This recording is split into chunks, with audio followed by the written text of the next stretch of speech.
2 തെസ്സലോനിക്കർ 3:10 വേല ചെയ്യുവാൻ മനസ്സില്ലാത്തവൻ തിന്നുകയുമരുത്.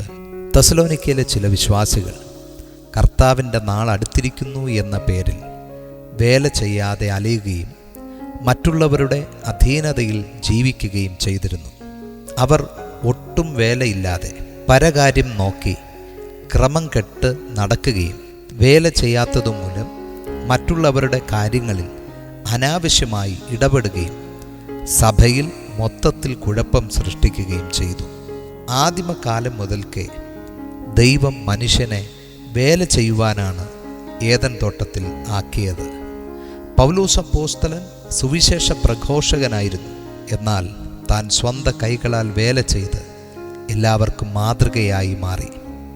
വിശ്വാസം എന്നത് വേല ഒഴിവാക്കാനുള്ള മറയല്ല, വേലയെ പവിത്രമാക്കുന്ന ശക്തിയാണ്.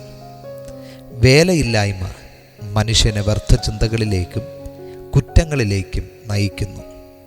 പ്രിയമുള്ളവരെ, നമ്മുടെ വേല ദൈവമഹത്വത്തിന് കാരണമാകുകയും മറ്റുള്ളവരുടെ ജീവിതത്തിന് സഹായം നൽകുവാനും സഭാപ്രവർത്തനങ്ങളെ പിന്തുണപ്പാനും നമുക്ക് കഴിയണം.